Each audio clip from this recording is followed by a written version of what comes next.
Hello, everyone.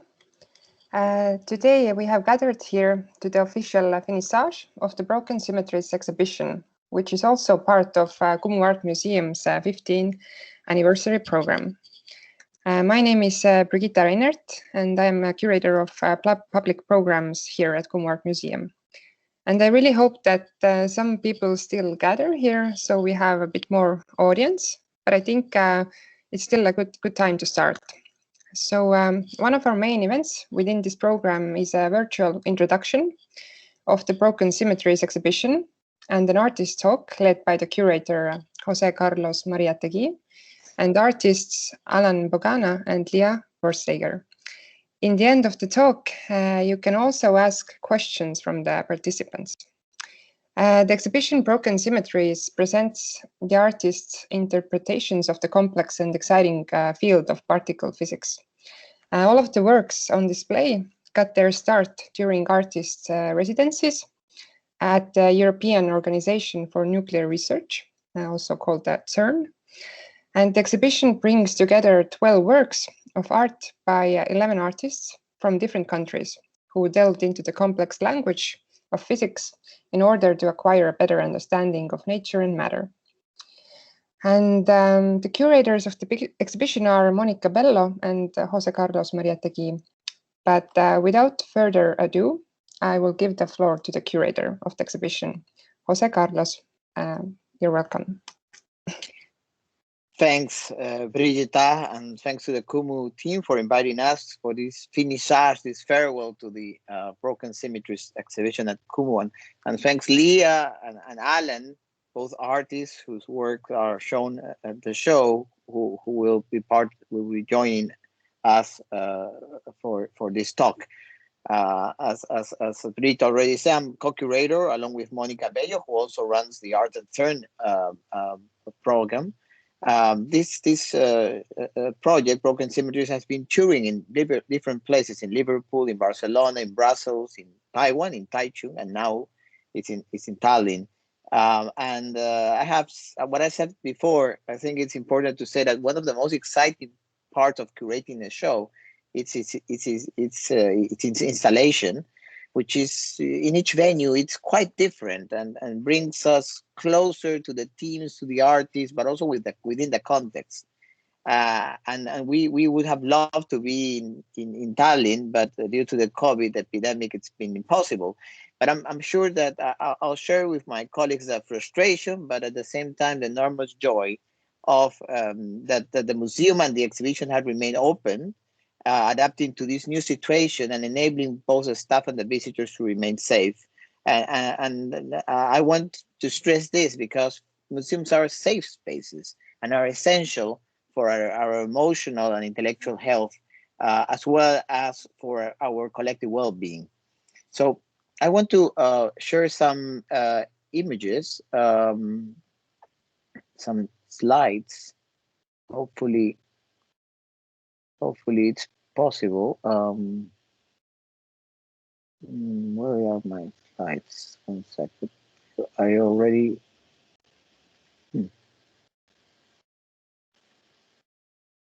I don't see them now here. Oh, it's here.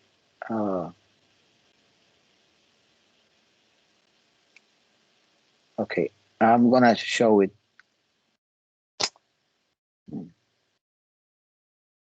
I'm having some issues showing the presentation that I already uploaded. I think it's, well.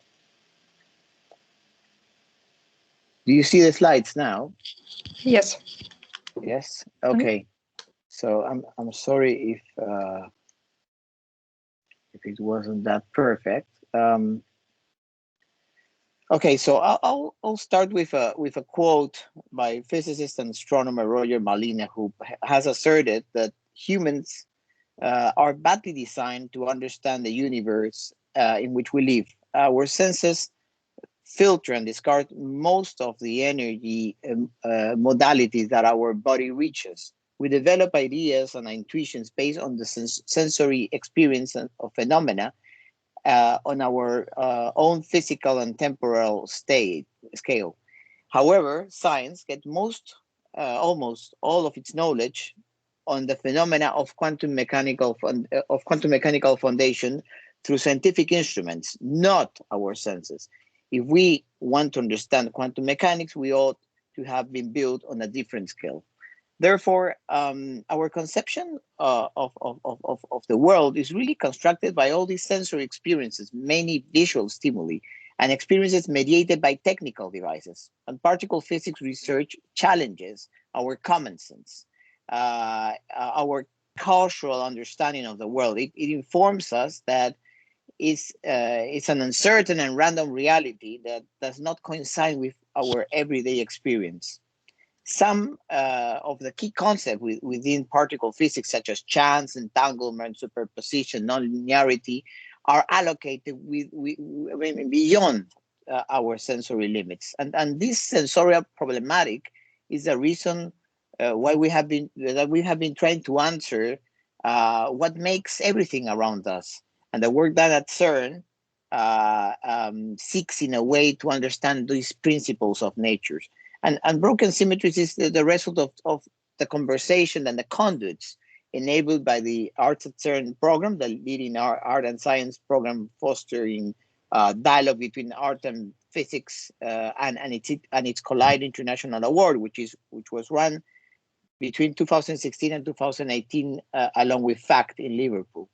And the exhibition, what we try to aim is to generate a reflection on fundamental science, its experiments, its principles, as well as the impact. That's very important. The impact within the domain of modern science, the effects on our cognitive, cultural, and social systems. And the 12 projects and the 11 artists that we commissioned bring this result forward, addressing different languages and methodologies, combining multiple media such as video, animation, drawing, visual, and sound design, in order to generate works that result in multisensorial experiences. And I think this is a very important part of the show. Sorry for interrupting. Yes. Can you put it on full screen from the down right corner? Yes. Okay. Yes. Hold on 1 second. Hopefully it's working now. Yes. You see? Yes. Now it's good. Okay. So,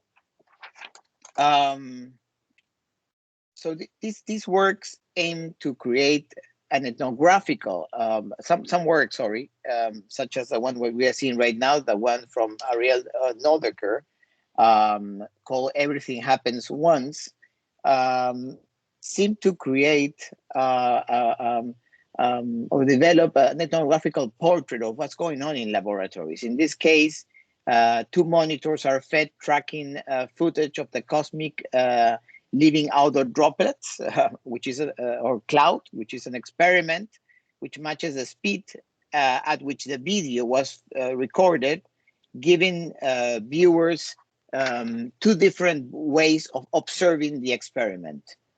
This superposition of different ways of viewing is also seen in other works, such as the one by the British duo Semiconductor, which they have 2 works in the show. The first one is the one we are showing now, the view from nowhere, which offers an objective observation of the practices, the techniques and languages developed by the scientists. And they mix images with the voice of theoretical scientists such as Luis Álvarez Gaume and John Ellis, who describe what they do at CERN. Along with this work are 3 small editions, 3 animations, which give different perspectives made. These are like small animations made out of raw data from the Atlas detector at CERN, which in a way the images that we see remove the scientific framework, and the data becomes a physical form in its own right. These works are also connected to other more material works that I'll be showing, like the work of Jun-Chul Kim or Alan Bogana.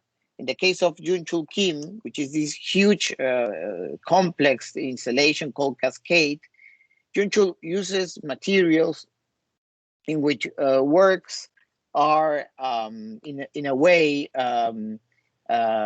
connected. The objects are connected, and in this particular case, the experimentation and observation of the phenomena uses matter as a fundamental element.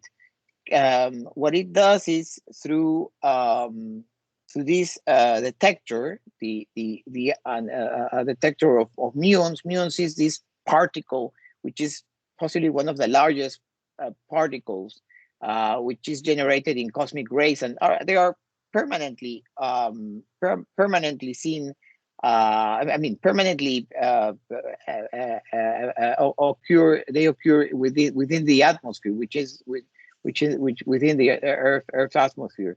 And this installation is based on this muon detector, this amazing sculpture that captures the particles, and they are being sent to this other installation, the tubular, which is a transparent tube of 18 meters long, and in a way through the impulse, which is a large-scale complex fluid transfer, we are not able to see the particles, but at least we are able to transfer electronic impulses into fluid impulses, a fluid flow. So in this way, we are able to make visible something that is invisible. Then we have, of course, and this is connected very, very interestingly with the work of Alan Bogana. I'm not going to talk. I'm not going to dig a lot here because Alan will explain a little bit. It is really a striking video produced, a recent video produced by Alan, which combines energy, topics about energy, radiation, light as well, and this is a very interesting thing, as well as a very powerful text lines. And in the exhibition, the other point that it's revealing are the ways in which we are able to observe practices and contrast these experiments and observations with more speculative works that use parascientific strategies, such as the work of Lea, the Cosmic Strike, who will also join us. And her work uses 3D animations. You also see here an original neutrino horn from CERN, and this combines in a way of producing what she calls a tantric meditation, a practice that combines movement and breathing to propagate latent energy within the body. What Lea tries is to investigate how science leads us to this speculative terrain, bringing us closer, perhaps also to fiction, to fantasy, and even to hallucinations. And in the same realm is the work by Susan Traister. Susan Traister's work, The Holographic Universe Theory of Art History, investigates this principle, the holography principle, which postulates that it's a physics postulate that talks about how, in a way, we are modeling the universe, and that universe is brought as a hologram. So what Susan does is she applies this concept to the world history of art through a succession of 25,000 images in chronological order of the history of art to emulate a kind of synchronic representation of the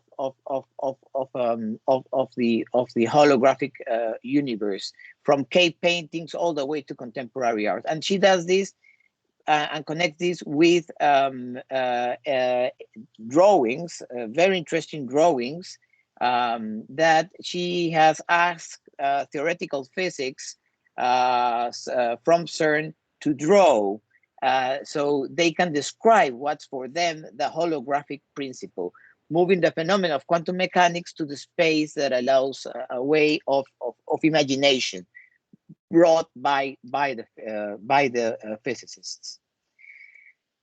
Then there are other works such as 111 by Harun Mirza and Jack Jelks, the collective known as HRM 199. Also, they use alternative forms of representation, which fictionalizes a situation in year 4215, which mathematics becomes an archaic language. So they are trying to describe the language of mathematics in order to in a way produce a synesthetic installation based on interrupted sensory stimuli, which is based on video, sound, and electrical noise, but also light. So you can see that many of these works are connected one with the other.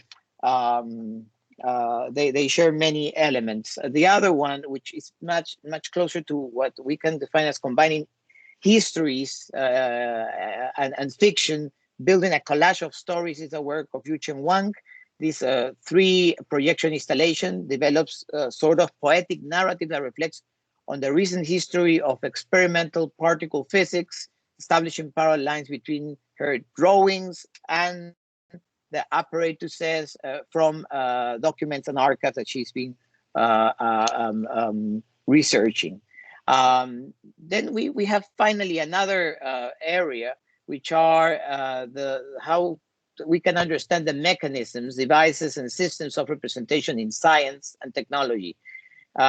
Artists such as James Brittle built this sort of bricolage of inanimate artifacts, a work called A State of Sin, which explores the relevance of the concept of randomness as a strategy to preserve diversity, creating thinking and originality in an increasingly technological world where computer analysis and data are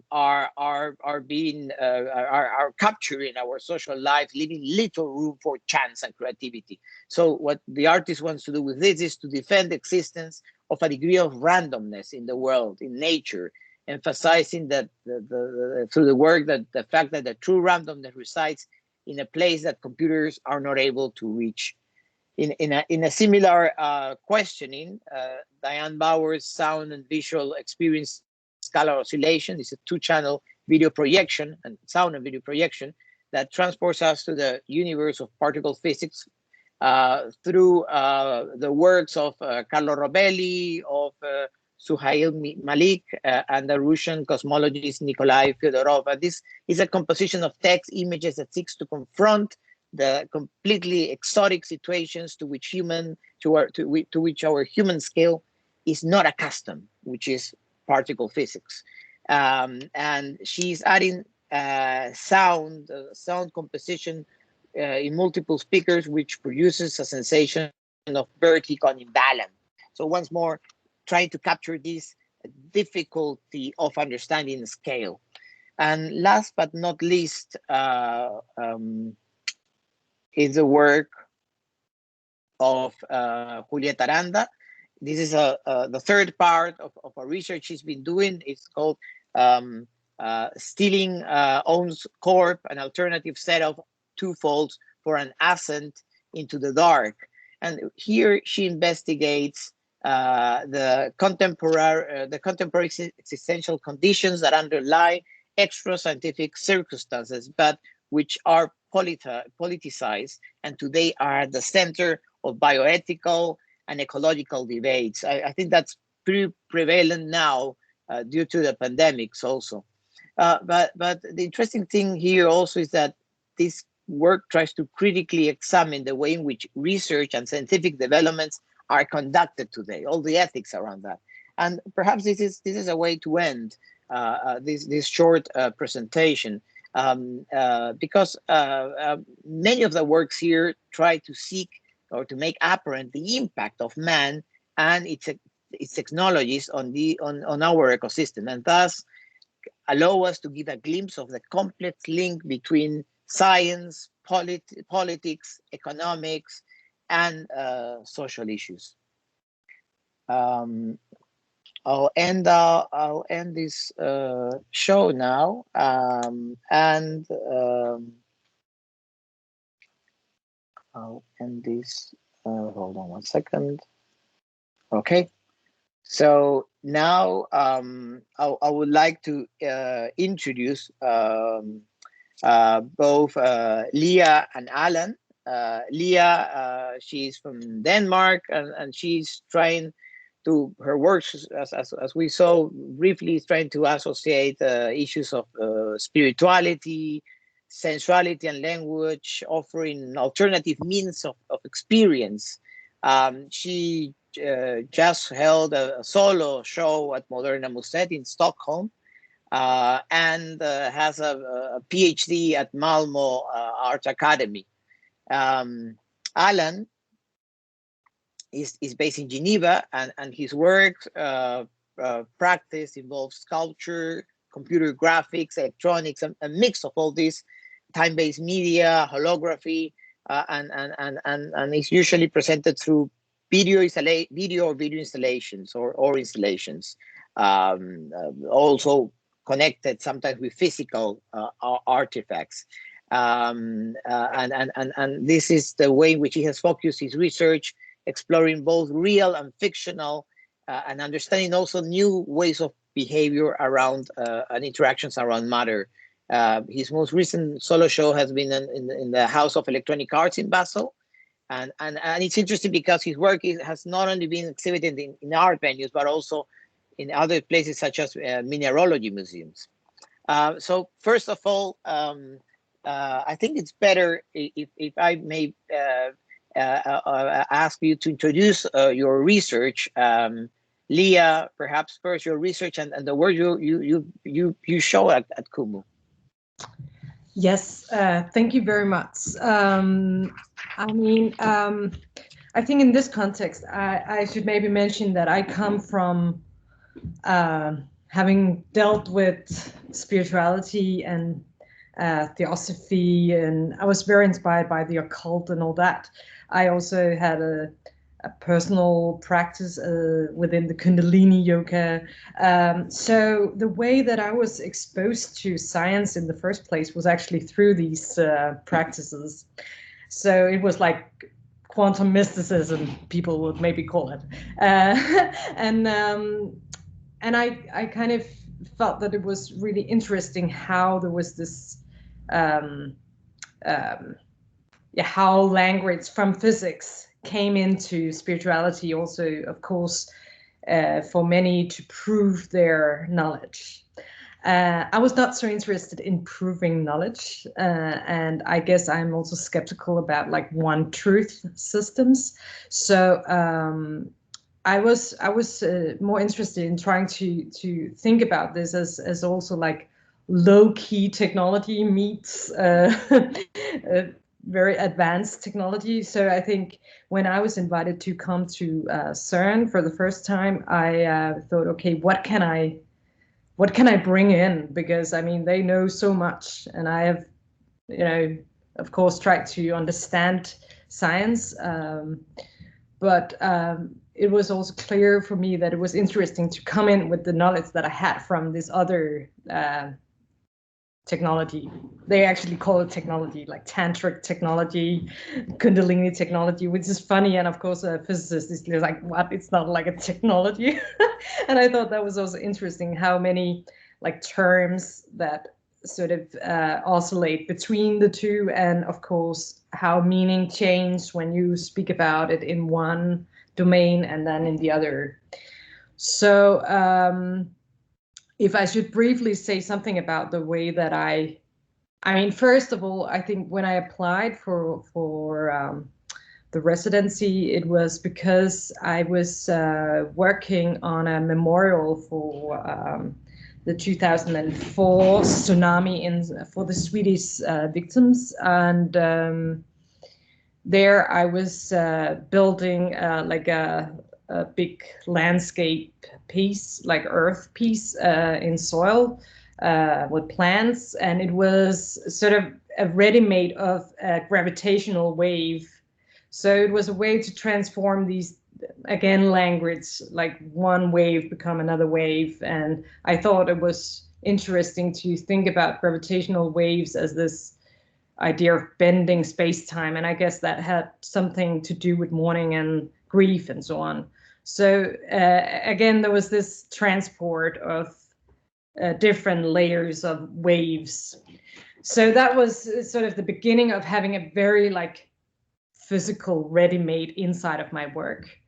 So when I then went to CERN, I was very interested in all the objects that are placed in the storage at CERN, and there I was so lucky to be attracted to an object. I was just kind of thinking, what is this? And it turned out to be a neutrino horn, which was really nice because I had an obsession with Wolfgang Pauli, a physicist that postulated this neutrino back in 1930. And it turned out that he was right, because there was some missing energy. I mean, again, I'm thinking about like, oh, there's so much nice going on here in the language. So yeah, so maybe that's the very short introduction, and then I can come back into how I then translated that into a work. And in your case, Alan, can you tell us a little bit about your research and the work you are showing at Kumu? Sure. So thank you very much for this invitation, for these introductions. And yeah, my research very often focuses on the real and speculative behavior of light, as well as on emergence of organic shapes and patterns by means of technological processes. And I'm interested in these mediating roles that techno-science cultures play in our perceptions and in our understanding of reality and in their construction of the notion of nature somehow. And for the exhibition at Kumu, I presented this work I made last year, like 1 year ago, called Ionize, Ionize. And it's a speculative video essay that I shot in a scintillation detectors factory in Holland, near Utrecht. And scintillators are translucent materials that emit light when they are struck by different types of particles, invisible particles, such as electrons and gamma or X-rays. And these radiation detectors are used in various domains, for example, in airport scanners, in medical imaging, and also at CERN, which is where I saw them for the first time. And in the past also they used like very big chunk of these materials. And so the work takes as its starting point the unique properties of these materials, which reveal phenomena otherwise invisible to our senses. And I free associated these properties to a series of speculative and utopian and futuristic quotes, and that I appropriated, and sentences that I wrote about the destination of humanity, our relationship to technology, as well as the relationship between energy, light, and matter. And it's like a sort of a narrative, which as a viewer, you should like question how true or not this essay brings some information, basically. And this is like a short introduction about that work. Lea, you told, thanks Alan. Lea, you told us a little bit about your experience at CERN, but how does it open your imagination and influence your artistic practice? I think, I mean, basically, when I came to CERN, of course, you and Monica showed us around, and we met all these wonderful scientists. And I think what I really enjoyed in that meeting was the openness that in this type of scientific knowledge production, there's just really like we are searching for the stuff that we cannot really imagine.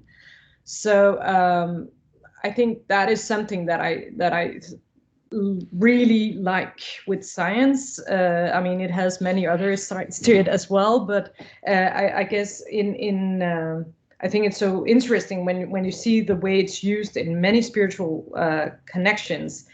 There they want to fix it into like, this is the truth. But I mean, if you go deeper into the science of it, it's just like, no, it's not. That's not how they perceive it, because it's a constant oscillation. It's a constant uncertainty, or whatever you would name it. So I like that dimension of it, of the meeting with CERN. And then for me, I think it was also very interesting.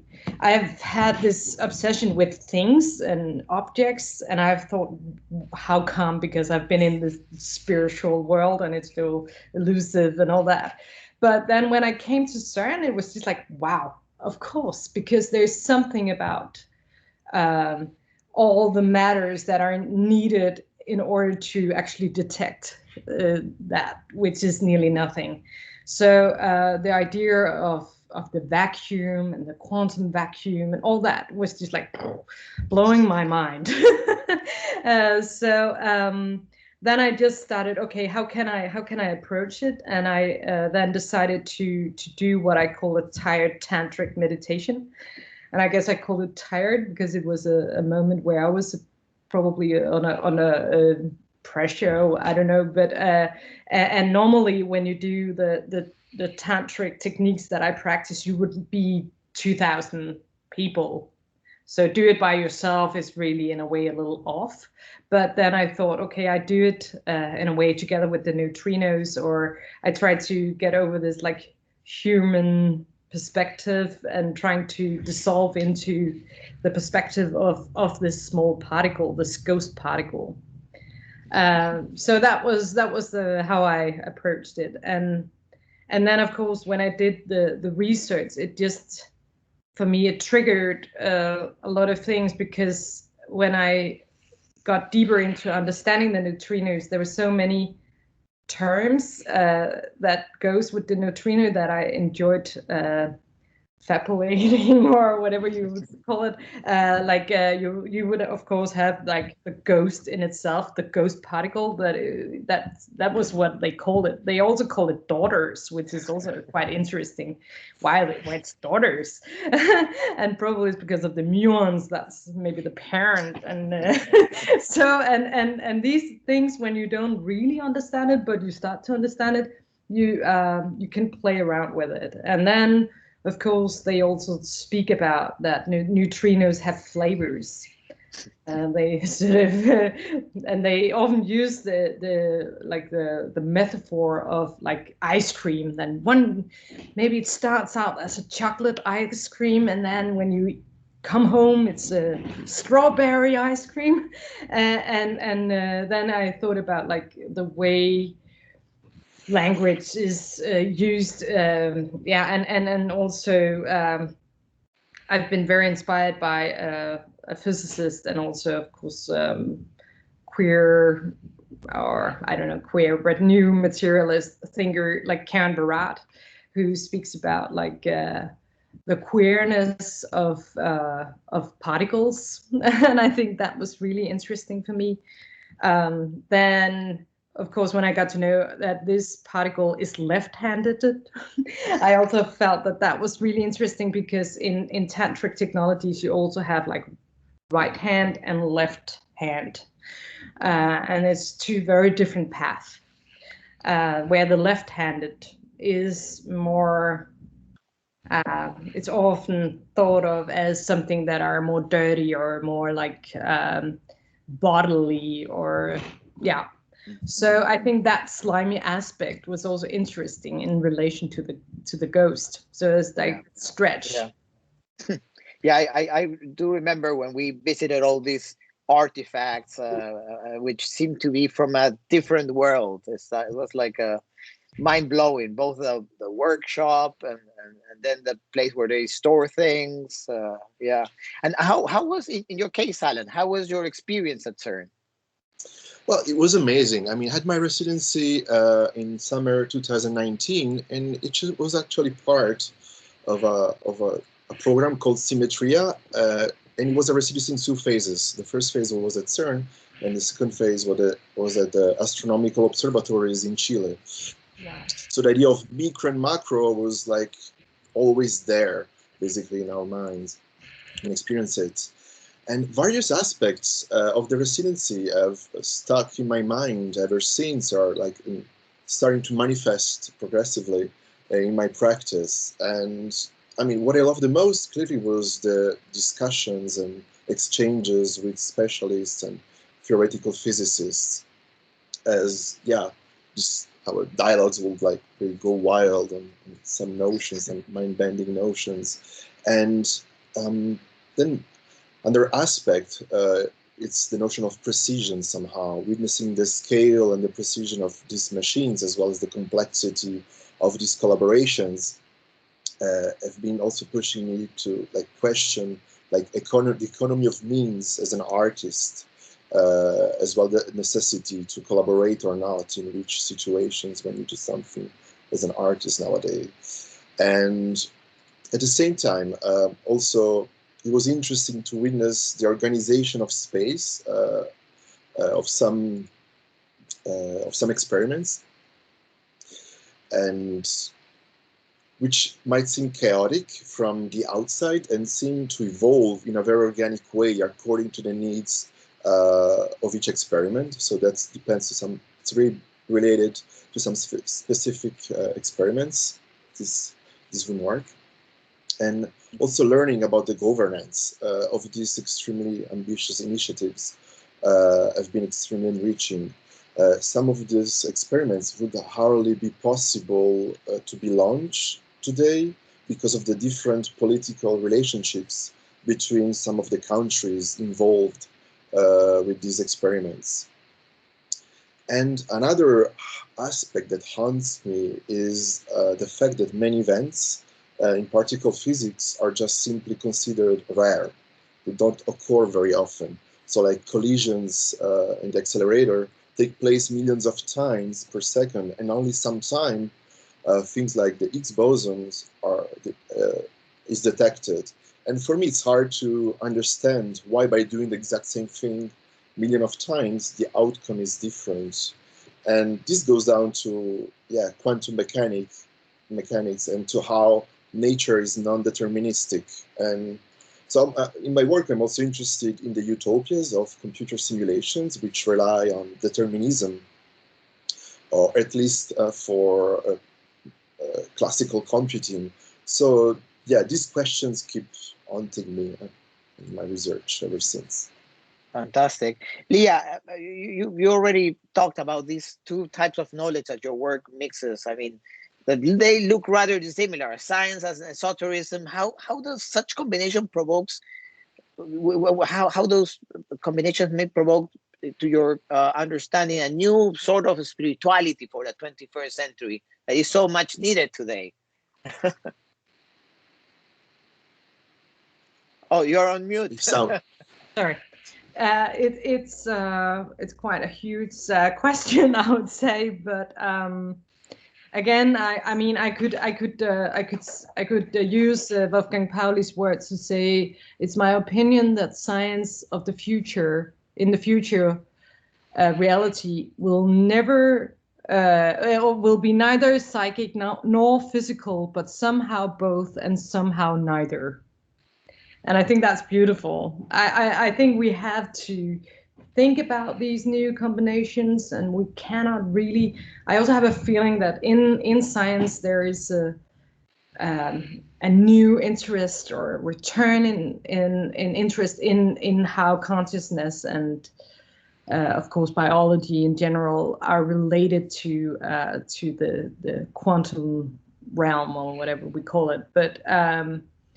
But I think for me as an artist, of course, it's smaller. I feel that it's if I can make an impact where people start to question or try to just like look at different terms differently or open up their criticality of language or of how we sense.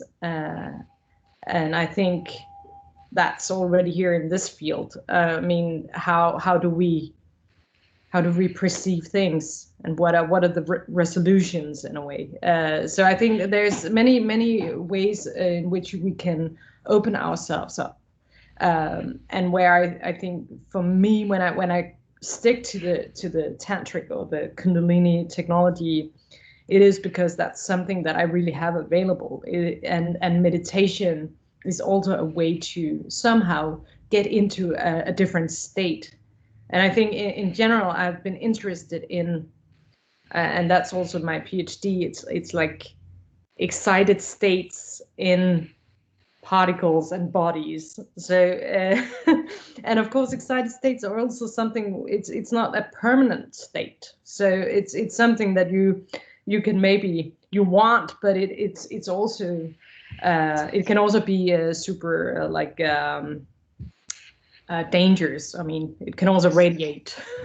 So it's not only pleasure, or it's not only like yeah. Yeah, I mean, those excited states have a lot to do with how the theophist and the ways in which through senses we were able to perceive the unknown in I mean, before form of, I mean, the science that we know today, in a way, no?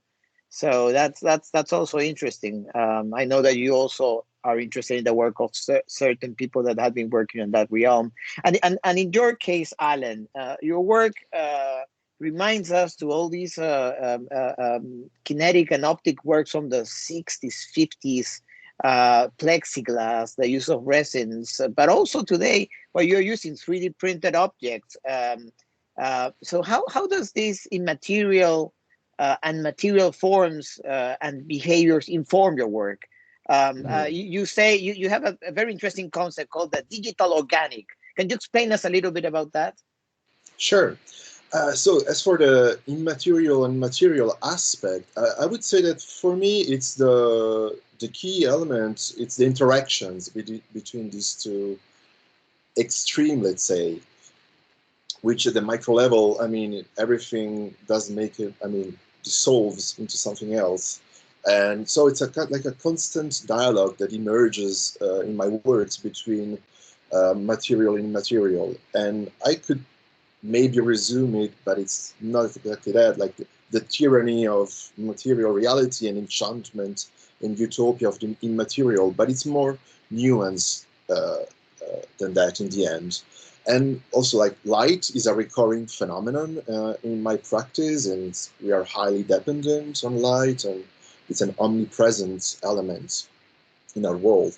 And the more I study and explore it at different levels, the more it reveals aspects of our reality, our societies, our perceptions, and our technologies.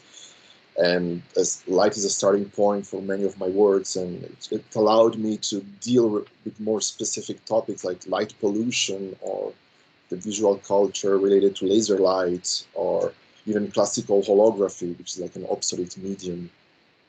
And to go back to also to the other question concerning the digital organic, I came up with the notion for a series of computer-based works made with computer graphics simulations and 3D scanning and 3D modeling with software relying on algorithms that mimic physical behaviors of fluids, solids, and gases in a simplified form.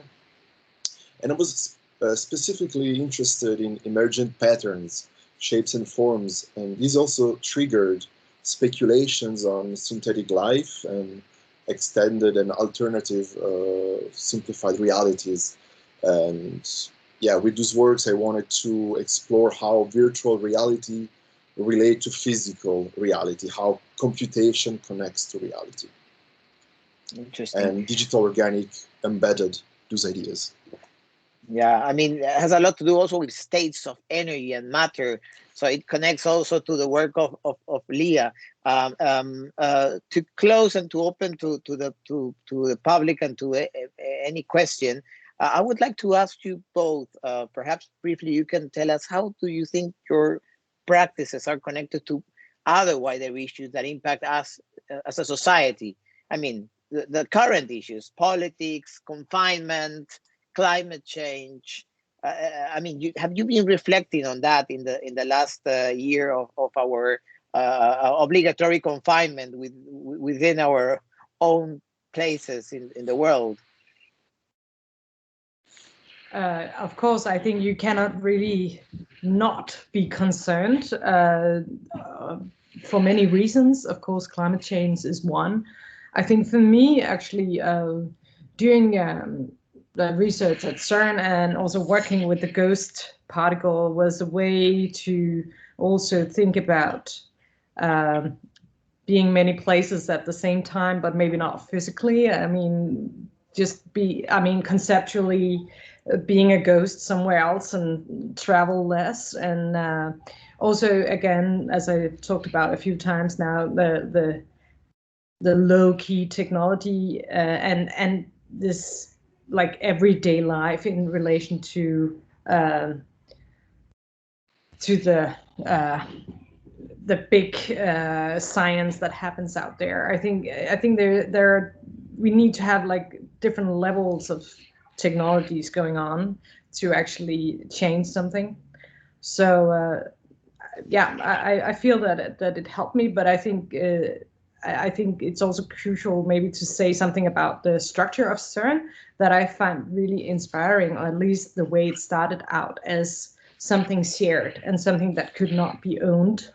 And I think we should really take care that it's not being over commercialized, or that it's only like the companies with like with all the money, that there is also this research that are funded by states that of course will also give ideas into the commercial market. But I think that the idea of having something that are shared is really beautiful, and of course not unproblematic, but it would be something that I think we can learn from in art as well, because it's also of course bound up in ownership and signatures and all that.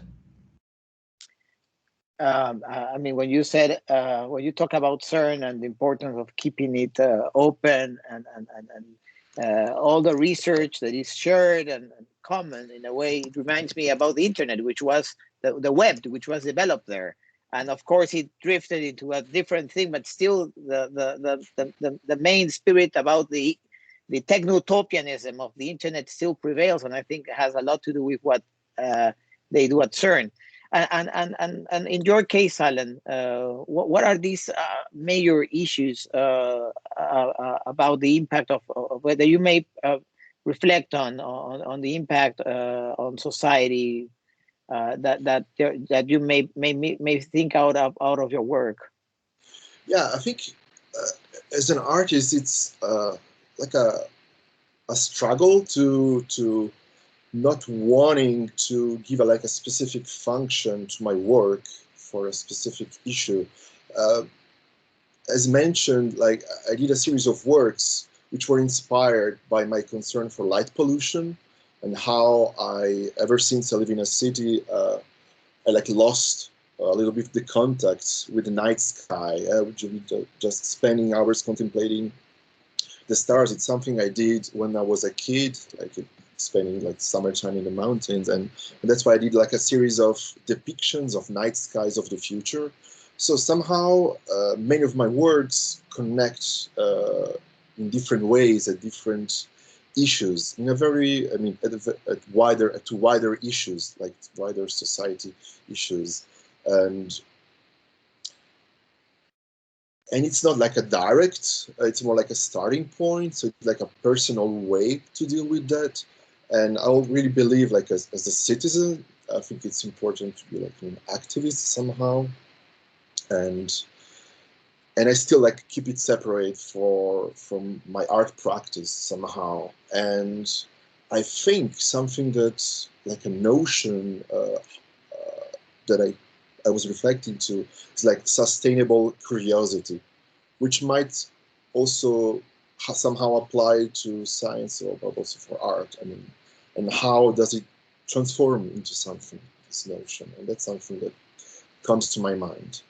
And also, to go back to the experience of CERN, something I was mentioning is this, like the governance of this project, how some initiative, some experiments were able to be started at a specific point in time, thanks to the relationship between countries. And this relationship is different nowadays, so it will be difficult to launch these collaborations. And this shows how precious those initiatives and those collaborations, where people from different communities and countries and cultures collaborate together to focus on the unknown that surround us somehow.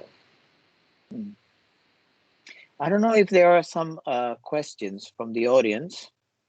Brigita, if not, I have a couple more of questions to ask Lea and Alan. Mm-hmm. I will just add that if somebody wants to ask something, please write your question here in the conversation box. You can find. Yes, and then we will take the questions. But you can continue. Okay, thank you. What are you working on right now, Lea and Alan? What is your research going? What are the areas of research that you are currently working on, thinking on conceiving new works?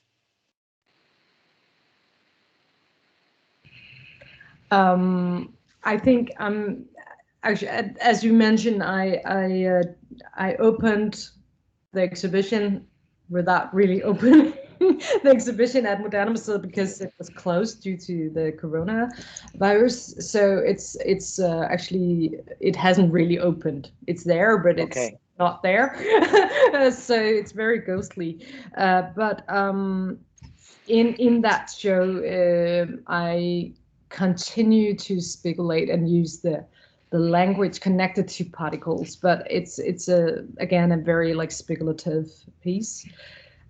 So and it's going to move to Copenhagen this summer at Charlottenborg Kunsthal. So that is of course a work, and it will transform a bit in its transportation. So but otherwise I am trying to finish my PhD, so I'm pretty much inside of that.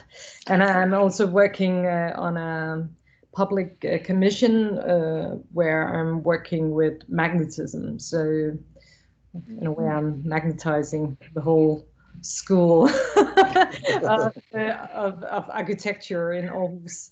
So so these are so I have the exhibition stripped at Moderne and this public artwork, and then my PhD. So I feel that it's a lot, but it's not like new. It's more like going in depth with what I have already worked on, and then dealing with the questions that you just asked.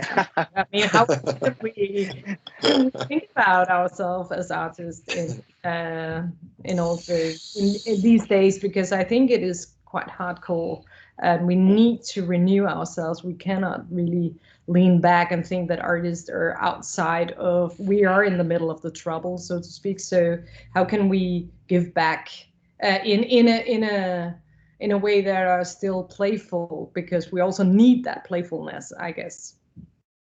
And we have the forum. Museums should and are those forums.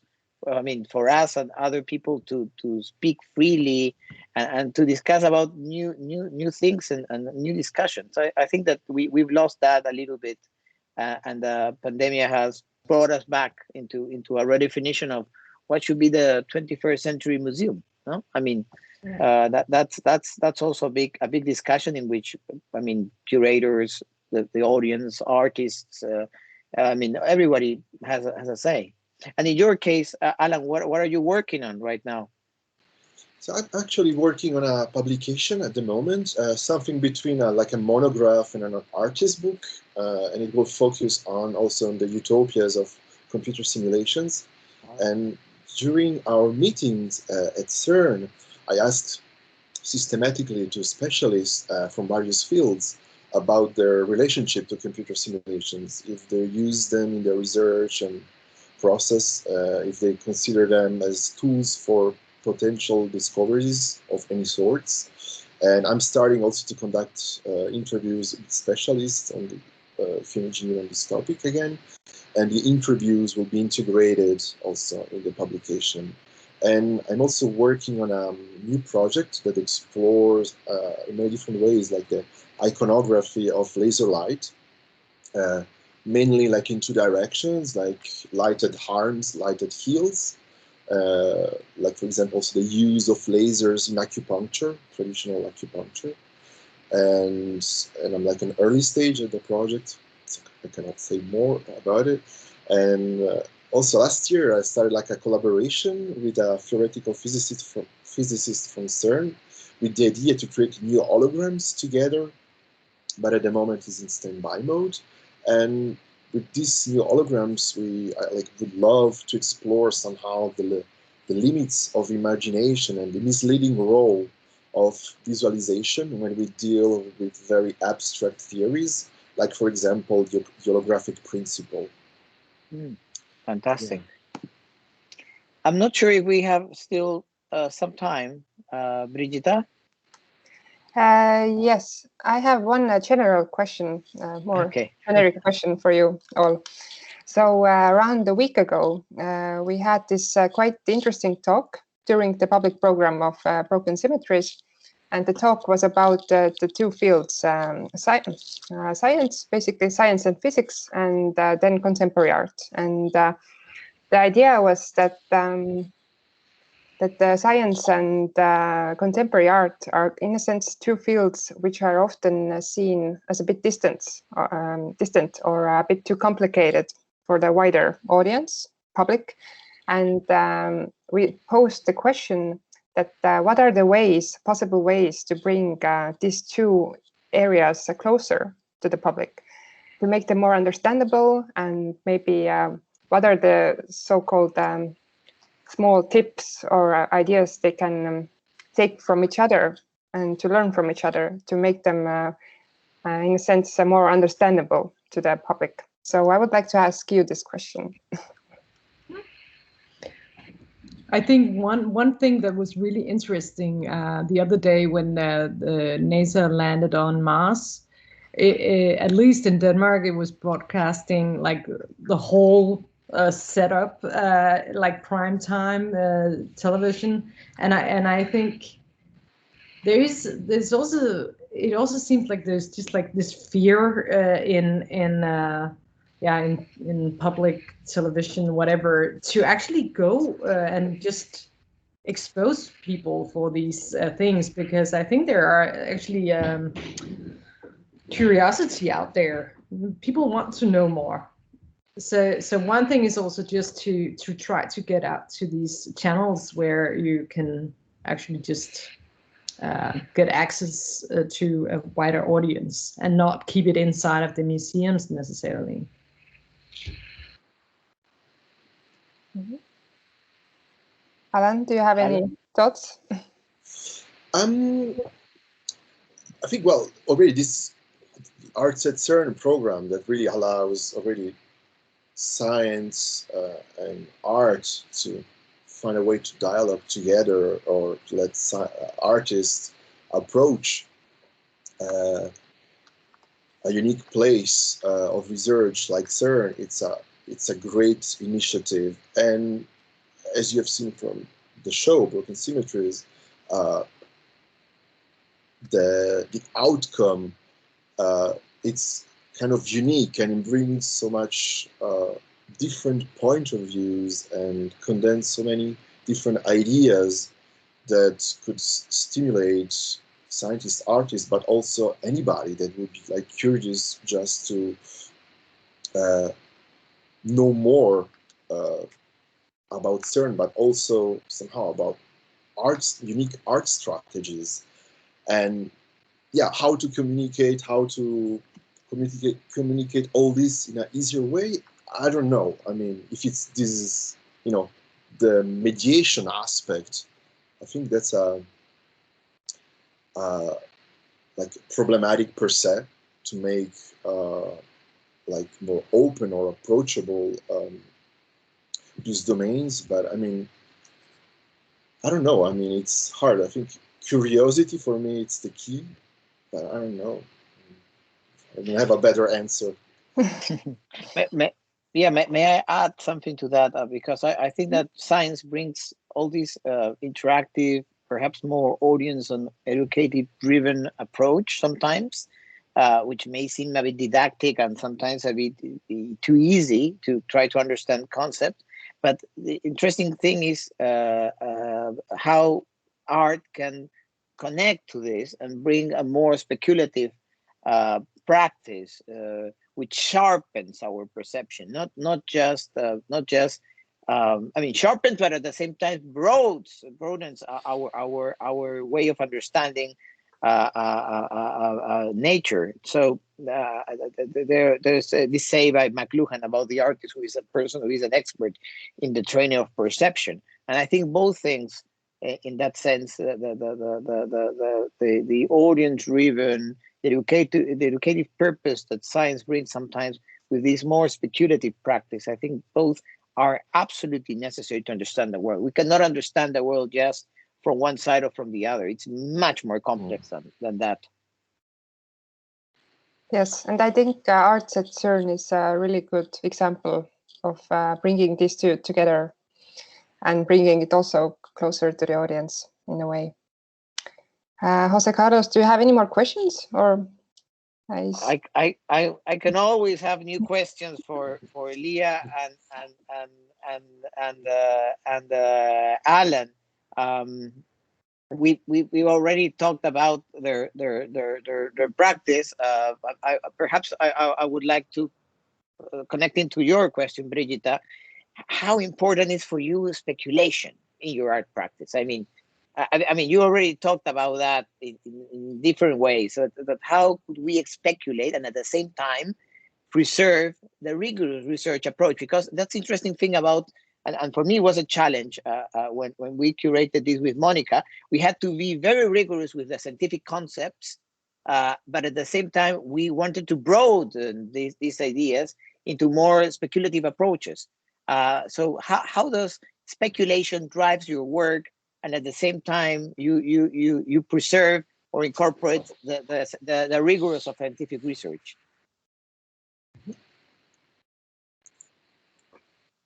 Any. Okay. Go, Lea.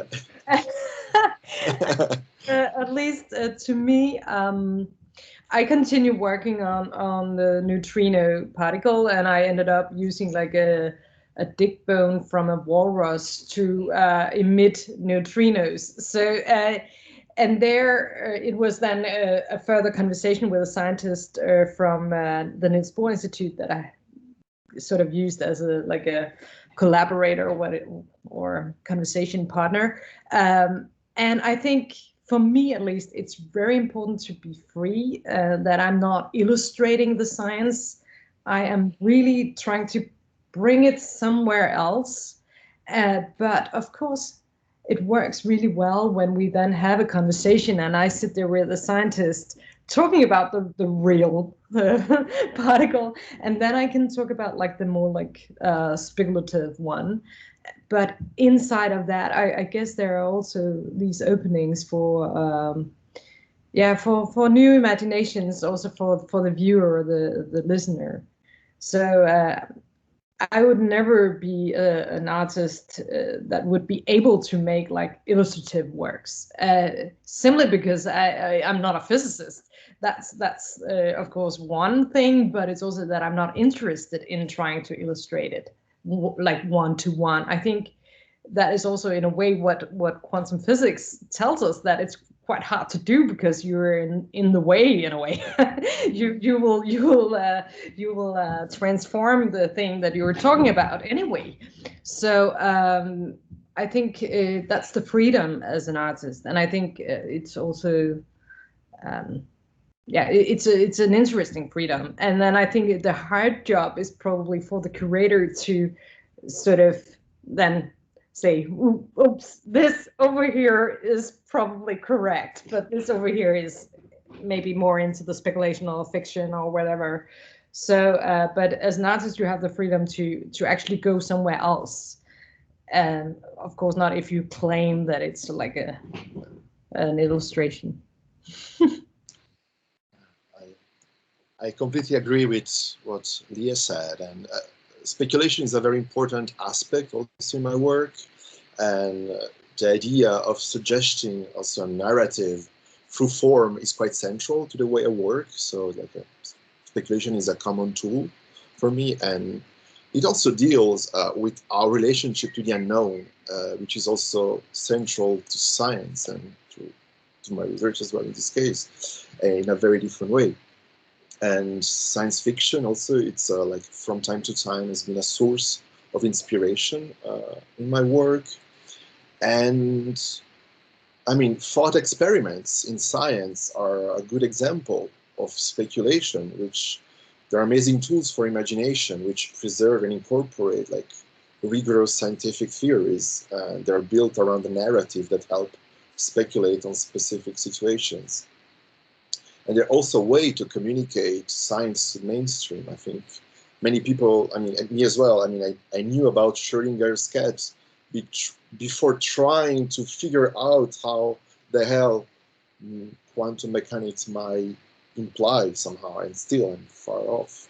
And on the other hand, also, I'm also interested in the limits of imagination and the limits of speculation, and also the misleading role of visualization when we deal with abstract theories. I mean, at the cognitive level, we are not like built to perceive like 4 dimensions or 5 dimensions somehow. And so all this was also subject of discussion with some theoretical physicists, and hopefully will become like the subject of new works.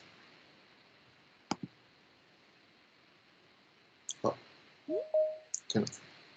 Yeah, I just I cannot hear you. Yeah, no, I just was thinking out loud that what you said had a lot to do with what's our purpose, which is expanding science in a way. I mean, expanding in a very, I mean, not expanding in this rigorous scientific way, but actually expanding it towards other spaces. Of course, the public opinion about this, but also expanding into new unknown spaces. No, I mean, and this has a lot to do with what you were mentioning, Alan, when you were talking about your research on the history of visualization.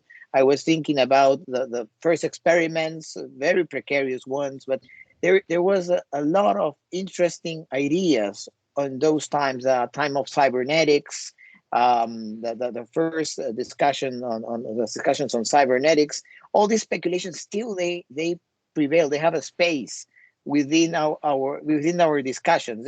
It's just that they are a little bit on the backstage, but they are still extremely relevant. Okay, I'm not sure, Brigita. Let us know if we are fine with time or. Yes, I think it has been really interesting conversation. Thank you all, José-Carlos, Alan, and Lea. I think it was very lively and exciting. So I hope that we can share it with more audience in the future. And thank you also for all the participators here. Yes, and thank you so much. The exhibition is open for 2 last days here in Kumu Art Museum. So we hope that the visitors who still haven't seen it can come to the museum. Thank you. Thank you. Thank you. Bye-bye. It was great. Bye. Bye. Bye.